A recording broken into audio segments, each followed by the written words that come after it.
Shalom les amis, j'espère que vous allez bien. Alors on revient étudier la Torah de Rabbeinu. Désolé si je mets un peu plus de temps, mais il y a beaucoup de choses à faire. Il y a vraiment beaucoup de choses à faire et donc j'arrive pas à trouver le temps nécessaire pour pouvoir enregistrer, me poser. Donc là aujourd'hui c'est très bien, je me pose et on continue l'étude. C'est important, très important. Alors, dans la Torah 11, il nous raconte, il nous dit mais lorsque l'on fait attention et que l'on veille à ce que l'honneur d'Hachem soit complet, c'est-à-dire qu'on est conscient qu'on est peu de choses, alors on peut dire des paroles qui éclairent, comme il est écrit dans Ézéchiel 43, verset 2. Et la terre fut éclairée de sa majesté. Et les paroles de Torah nous montrent la voie du repentir. Et on peut à ce moment-là accéder aux profondeurs de la Torah. Qu'est-ce qui nous manque en fait? Il nous manque exactement comme Rabbi Shimon Bar Yochai en son temps avait créé cette yeshiva extraordinaire où on allait étudier la Torah, mais on allait étudier la Torah d'une manière totalement différente. C'est-à-dire qu'on allait étudier la Torah pour être des amis, et les uns avec les autres. Et pas une Torah séparée, pas une Torah de compétition, et qui fait que, au final, eh bien, il y en a beaucoup qui en ont marre de ça. Et il y en a beaucoup qui ont plus envie de ça. Il y en a beaucoup qui refusent même. Voilà, ils se sentent juifs, mais n'ont plus envie de pratiquer quoi que ce soit dans la Torah. Alors que, logiquement, c'est notre rôle, à chacun d'entre nous, de donner cette envie, de partager cette envie pour qu'il y ait un soutien, un vrai soutien les uns entre les autres et que ça arrête, elle arrête cette compétition. Donc forcément, ça prend du temps. Et forcément, Akadosh Borou, dans toute cette histoire, le roi de la création, le roi de la créativité, il nous fait vivre des créativités, il nous fait vivre des créations. Il nous a prévenus, On n'a pas forcément envie de les vivre, mais on est obligé de les vivre, de ces créations-là. Mais ces créations-là, elles sont là pour tous nous ramener à une seule et même nation, un seul et même groupe, un seul et même groupe qui soit divisé en plusieurs familles, peu importe. Voilà, chacun vient apporter justement, c'est ça qui est merveilleux, c'est que voilà, il y a 12 tribus et c'est ça qui est merveilleux. C'est que chacun va venir apporter quelque chose de nouveau dans tout ça, quelque chose d'extraordinaire. Il n'y en a pas un qui est mieux qu'un autre. Et on doit arrêter et se sortir ça aussi de la tête, si ce n'est que quand on l'a dans la tête, on doit aussi l'avoir dans les paroles et aussi dans les actes. C'est-à-dire que si on se considère comme être vraiment béni d'Hachem, si on se considère être un peuple vraiment porté par Hachem, alors on doit montrer aussi l'exemple. On doit avoir qu'une seule parole. On doit avoir qu'un seul chemin, qu'un seul acte.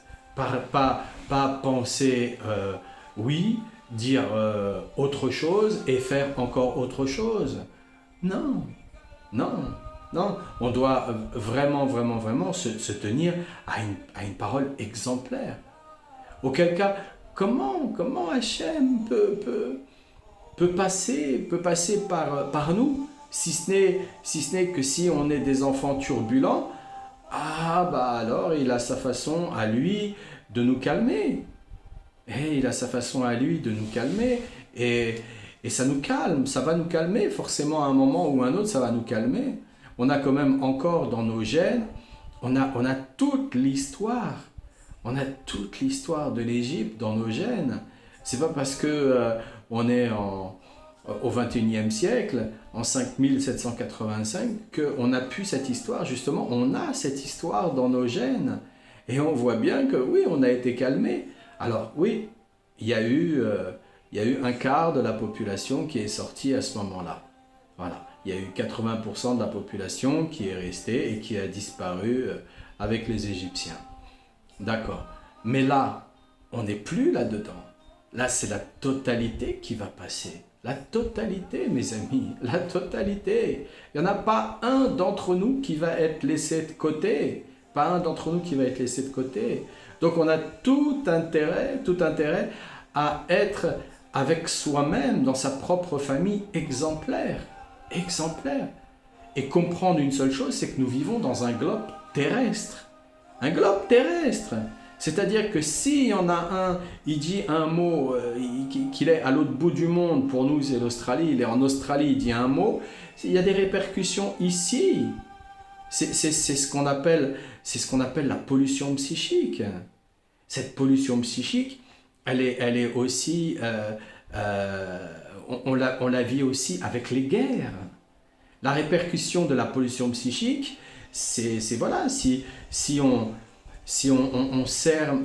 sème la colère, on va récolter la haine. C'est ça les guerres.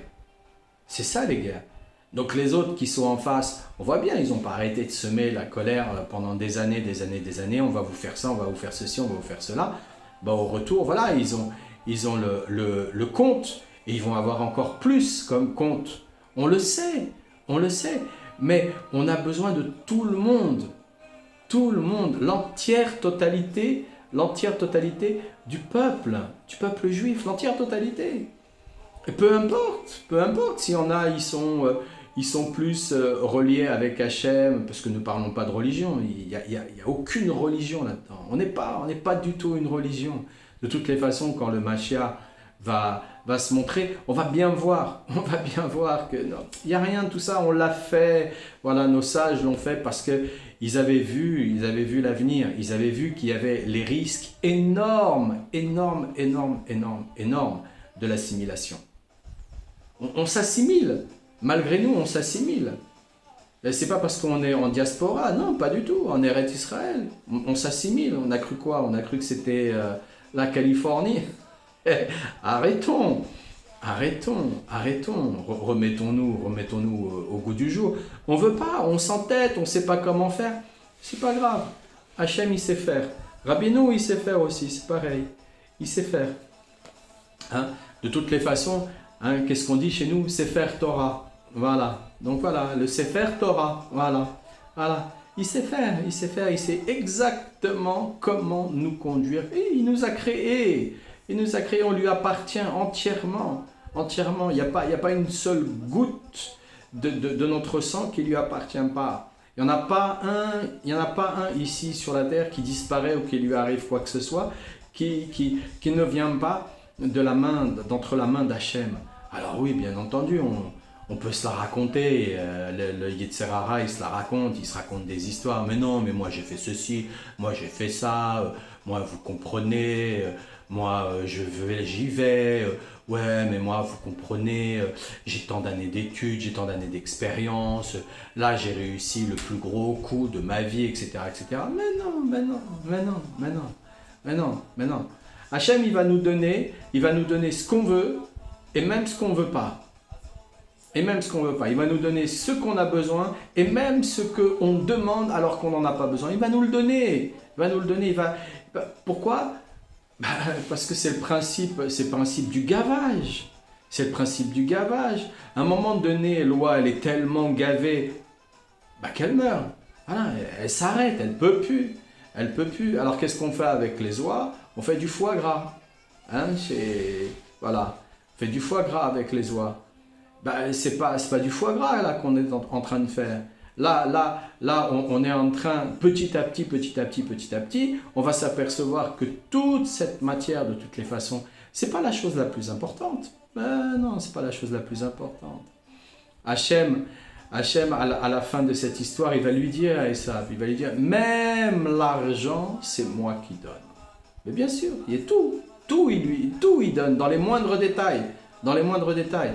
Mais si on n'est pas, si on veut pas le voir, on passe par des effets qui sont pas franchement sympas. C'est pas du tout sympa. Voilà. Alors on a des vies où on est en état de survie, on vivote à droite, à gauche. Alors après, bon, ben voilà, on se la raconte parce qu'on a acheté ça, parce qu'on fait ça, parce qu'on a découvert ceci, parce qu'on a découvert cela. Mais au final, non, au final, tout vient, tout vient du patron là-haut. Tout vient du patron. D'abord là-haut, ça veut rien dire. En haut, en bas, à droite, à gauche, en diagonale, il est partout. Il est partout. Tout. On est à l'intérieur de lui-même. Il nous guide, il nous contrôle, il nous amène petit à petit à maturation. La seule chose où plus vite, on réalise à quel point notre pensée, notre parole et nos actes doivent être impeccables pour nous-mêmes, pour notre famille déjà. Dès qu'on commence à comprendre ça et à mettre ça en route, à parler que positivement, à lâcher le négatif. Lâcher le négatif. Dès qu'on commence à mettre ça en route, voilà, après comment dire, après c'est jubilatoire. C'est jubilatoire parce qu'on est dans les temps messianiques. Donc c'est jubilatoire. Donc on va voir apparaître des choses beaucoup plus rapidement que si on continue à dire oui, mais vous comprenez, voilà, vous allez tout droit. Bon, c'est pas la première à gauche là, hein, mais c'est plutôt la première à droite. Mais on s'en fout que c'est pas la première à gauche. Dis-nous que c'est la première à droite directement, que nous allons droit au but. C'est plus important, qu'on aille à l'essentiel, qu'on arrête de perdre du temps. On a suffisamment perdu de temps de toutes les façons. Et là, avec ce monde-là du divertissement, on perd combien de temps? On est totalement en addiction avec ce truc. Totalement en addiction avec ce truc. On se dit que, ah ben non, mais bon, quand même, après une journée d'esclavage, aller sur mon canapé, regarder mon petit truc, voilà, ou derrière mon écran, quand même, ça me fait du bien, je me repose, je me relaxe, je me détends. Mais on se relaxe de quoi? On se détend de quoi? On se détend de quoi? On s'embourbe encore plus. On s'embourbe encore plus. Excusez-moi de l'expression et de l'image, mais on ravale notre vomi tous les jours avec ce genre de mode de fonctionnement jusqu'à un moment donné où on en est gavé. On en est gavé. Alors quand c'est pas nous qui en sommes gavés, qui fait que après dans les couples ça va pas, l'éducation des enfants ça va pas, dans le travail ça va pas, voilà, il y a toujours un truc qui va pas, et nanani nanana, je comprends pas pourquoi ça va pas. Et à côté de ça, il y a les gouvernements qui sont complètement dérangés, et puis ils vont se mettre à faire des guerres. Ils se mettent à faire des guerres. Voilà.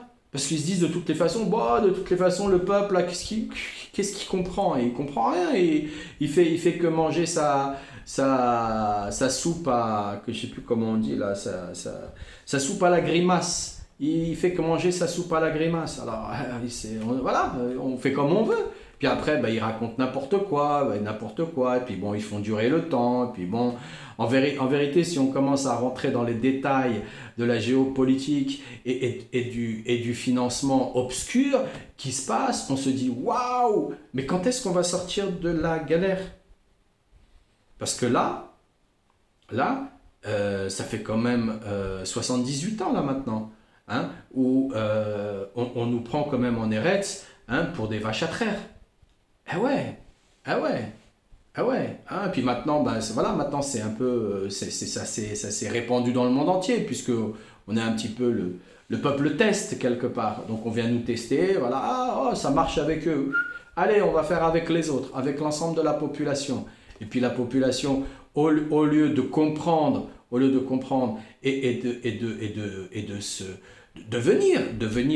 venir aider. Alors heureusement, grâce à Dieu, il y a quand même de plus en plus de monde qui nous aide et qui pense que il faut changer. Bon, ils expliquent les choses à leur façon, à leur sauce. C'est pas mal, voilà, c'est bon, c'est un début. Ça me rappelle les débuts du 21e siècle, où les gens, quand on leur parlait de manger bio, organique, ils disaient mais non, mais ça sert à rien, moi je vais faire mes courses là, tu comprends, c'est moins cher. Et puis là maintenant, quand ils s'aperçoivent le nombre de pesticides qu'il y a au millimètre carré dans leur alimentation pas chère, ils disent ah ben non quand même, là je vais peut-être arrêter. Hein, je vais peut-être arrêter. Bon alors bon, le bio c'est pas non plus le plus excellent qui puisse y être, mais bon, c'est déjà ça, il y a un début. Donc c'est comme tout, on va se contenter du début là, en espérant et en priant et en restant concentré le plus possible vers Hachem et en sachant que voilà, on se remet en Hachem, on se remet en Hachem, maître du monde, aie pitié de nous. Aie pitié de nous, maître du monde. Voilà, on n'y comprend rien, on ne sait rien à notre vie, là, on ne comprend plus rien à rien, on ne sait pas, esclave, pas esclave, bourreau, pas bourreau, payé, pas payé, gratuit, pas gratuit. On ne comprend plus rien, plus rien, plus rien, plus rien. S'il te plaît, prends en main nos pensées, nos paroles et nos actions. Et qu'on puisse revenir petit à petit vers toi et on puisse se délecter d'un sourire, d'un sourire d'un enfant, d'un sourire d'un ami, d'une parole agréable, que on laisse tomber toute forme d'agressivité. Et pour que la majesté d'Hachem soit dans sa plénitude, il faut que le mot honneur, le kavod, soit écrit avec la lettre Vav, car sans la lettre Vav, nous obtenons l'expression qui est totalement différente. C'est kaved, p, beg, voilà, c'est les paroles qui n'arrivent pas à sortir de la bouche. C'est un petit peu comme le menteur, il a les idées qui arrivent dans sa tête, mais il n'arrive pas à les sortir. Ah non, il n'arrive pas, alors il ment. Il ment, il veut pas perdre la face, il veut pas se sentir ridicule, il veut pas se sentir honteux. Alors il ment parce que les paroles elles arrivent pas, c'est exactement pareil, c'est être bègue, Et après il y a des remèdes, Il y a des remèdes pour nettoyer la langue, il y a des remèdes pour nettoyer l'esprit, il y a des remèdes vraiment pour tout. Akadosh Borou, il a laissé le jardin d'Éden sur la terre. Il a laissé le jardin d'Éden. C'est simplement à nous de reconquérir par la pensée, la parole et l'action honnête, droite, véritable, afin que justement ceux qui s'occupent du jardin d'Éden depuis le début, qu'on arrête de les prendre pour ce qu'ils ne sont pas, qu'on les honore et qu'on les mette à leur place véritable. Parce que l'Afrique, pas toute l'Afrique, mais il y a une partie d'Afrique, parce que l'Afrique en elle-même, elle a justement cet honneur, elle a justement ce patrimoine, elle a justement ce rôle à jouer qui est très important. Mais qu'est-ce qui se passe? C'est que là, il y a toujours ce truc où il y a une espèce de suprématie avec une vision de compétition. Mais à quoi ça sert? À quoi ça sert? Ça sert strictement à rien. Est-ce qu'il y en a un là qui croit parce qu'il fait quoi? Il travaille en bourse, il gagne un peu d'argent, ou je sais pas, ou dans la finance, ou je sais pas quoi. On va lui demander de planter des carottes et de faire un feu avec un bout de bois. On va voir s'il va manger ses chiffres et ses billets. Donc on regarde les choses de manière totalement différente. Il faut rendre le respect, il faut rendre le kavod, il faut rendre l'honneur à Hachem. Et Hachem, il aime tous ses enfants. Tous ses enfants. Il n'y a pas une couleur, il n'y a pas une nationalité. Non, quand on est juif, on est partout sur la terre. Partout sur la terre. Hachem, il a fait les choses correctement. Il a fait tellement les choses correctement pour que justement nous puissions aider les non-juifs à retrouver le chemin de l'honneur aussi. Le chemin de l'honneur aussi. Parce qu'ils ont leur rôle à jouer. On a tous notre rôle à jouer là-dedans. Ils ont leur rôle à jouer. Ils ont un rôle phénoménal. Ils ont un rôle magnifique à jouer. Magnifique à jouer. Donc on arrête les uns les autres là de rentrer dans cette espèce de compétition malhonnête tordu où on va croire que les chefs d'État et les gouvernements, non, on les laisse pour l'instant. On les laisse pour l'instant faire leurs trucs, leurs machins, leurs bidules, leur ceci, leur cela. Et quand l'heure aura sonné, Hachem, il a un petit programme spécial pour eux, une petite fitness. Petite fitness pour eux, très très agréable. Très très agréable.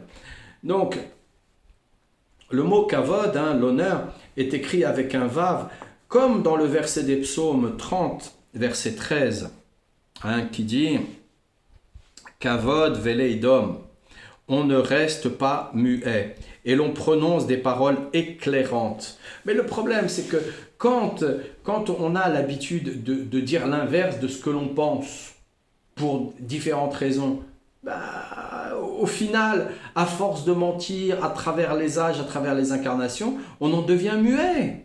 On en devient muet. C'est comme ça où les gens, ils n'arrivent plus à parler. Ils savent plus. Ils savent plus du tout parler. C'est à cause de ça. C'est à cause de ça. On ne demande pas d'être des super orateurs. Je ne suis pas un orateur. Voilà, je parle tout simplement avec mon cœur, là, dans l'instant.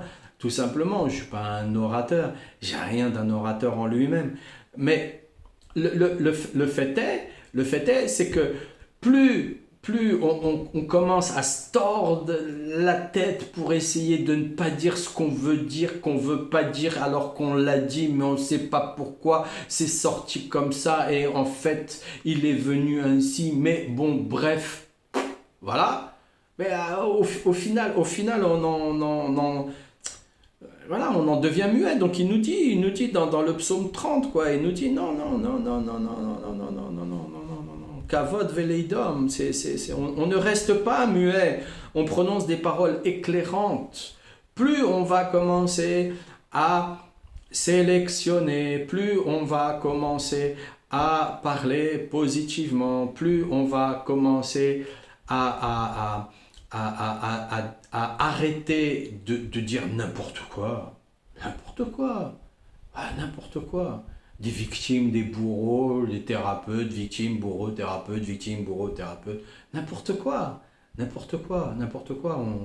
va commencer à se dire, bon, alors à ce moment-là, pourquoi j'ai dit ça? À ce moment-là, pourquoi j'ai réagi comme ça? Donc forcément, ça a déclenché ça chez l'autre et ainsi de suite, et ainsi de suite, et ainsi de suite. Voilà, c'est tout. Là on est dans cette situation depuis 2023. Bon, c'est pas anodin.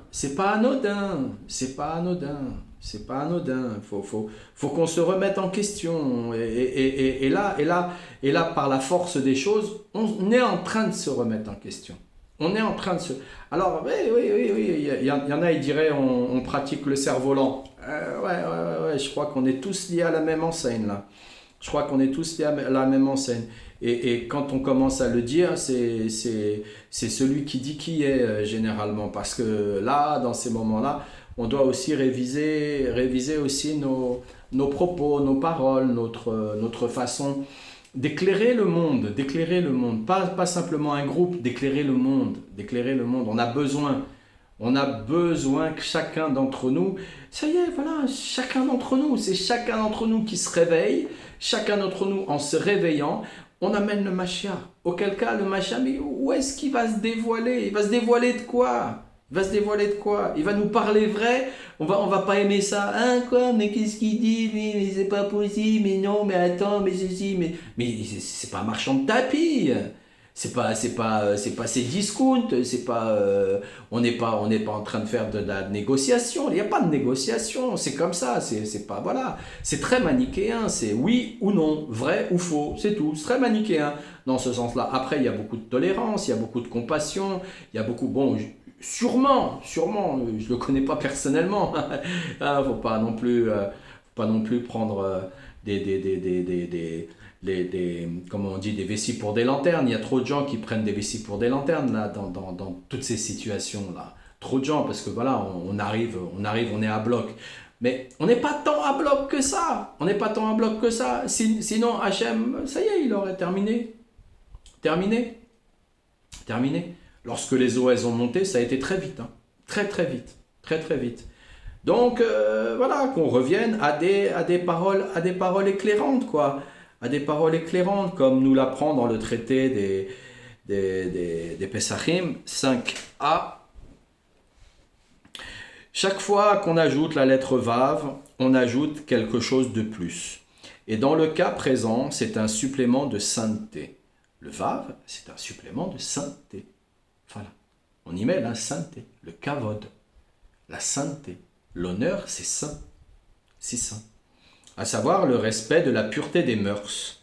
Comme l'ont dit nos sages, là où il y a la pureté des mœurs, on rencontre la sainteté. Vous ne croyez pas qu'on a tout à refaire là? Vous ne croyez pas qu'on a tout à refaire? Là dans ces cas-là, il y a quand même énormément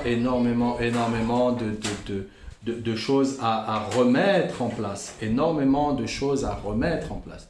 On n'est pas de la façon dont on est habillé. Qu'est-ce qui nous est arrivé?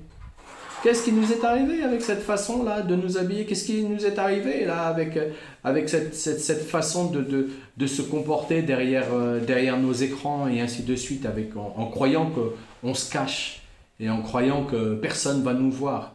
Mais nous, on arrive encore à se regarder. Mais si on se voit véritablement dans la lumière, là, juste au-dessus du noir, là, dans l'astral supérieur, comme on dit, si on se voit un petit peu dans la...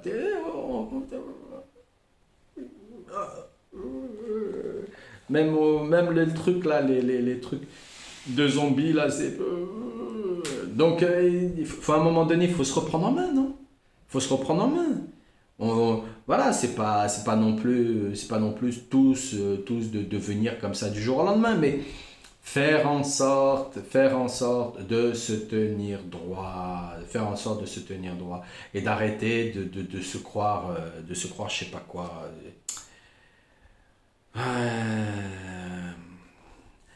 Donc on a besoin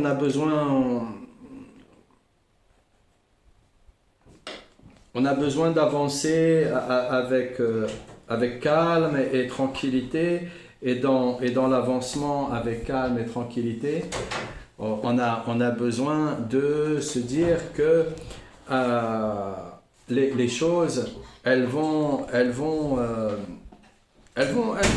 réussir.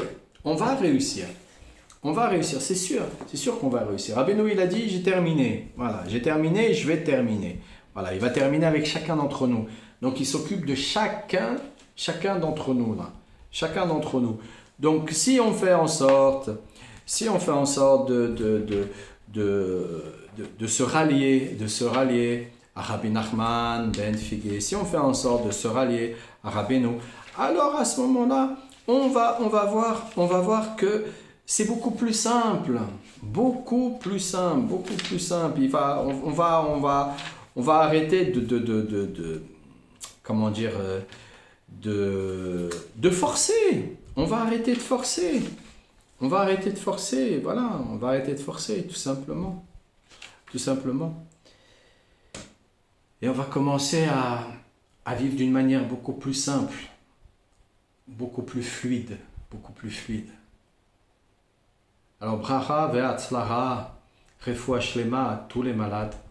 Qu'Hachem vous protège, qu'Hachem vous bénisse, qu'Hachem vous protège vos pas, qu'Hachem fasse en sorte de ramener la paix sur l'ensemble de la terre, hein, parce qu'il n'y a pas juste de guerre, il n'y a pas juste Israël-Ukraine, hein, c'est pas un match comme ça, mais bon, même si c'est les plus importantes, il y a quand même à l'heure actuelle, si vous allez sur Google, vous allez voir, il y a un peu plus de 50 guerres effectives dans le monde. Donc, qu'Hachem il détruise Amalek sous toutes ses formes, que la pollution psychique là, elle quitte ce monde. Et donc on va lire le Tehillim 77, Zchut Rabbeinu Akadosh, Lamnatseach al Yedutun le'asaf mizmor Koli el Elohim ve'etzaka koli el Elohim ve'azin elai beyom sachati Adonai dachashti yadi leila ningecha ve'lo tafuk me'ana inachem nafshi אזכרך אלוהים ומה יעשיך ותתעטף כוכי סלע אחזת שמוחות עיניי נפעמתי ולא אדבר השבתי ימים מקדם שנות עולמים אזכרך נגינתי בלילה עם לבבי אשיך ויחפש כוכי על עולמים יזנח אדוני ולא יוסיף לרצות עוד אפס לנצח חסדו גמר אומר לדובדו אשכח נוטל אם קפץ בנפחך מפסלה ואומך חלותי ישנות ימין עליון אסכוך מעלליה כי אזכך מקדם פילך והגיתי וכל פעולך ובלילותיך אשיך אלוהים בקודש דרכך מאל גדול כאלוהים אתה האל עושה פלא הודעת ועמים עוזך גאלת בזרוע עמך בני יעקב ויוסף סלע חאוך מים אלוהים חאוך מים יכילו אף יחגזו תאומות זורמו מים ענות כל נתנו שחקים אף חצצך יתהלכו כל עמך בגלגל איכו וחכים תבל חג זבת יחש האחץ בים דרכך ושבילך במים חבים ועקבותיך לא נודעו נחת חצון עמך ביד משה ואחרון. ברוך Hashem, merci Rabbeinu Akadosh.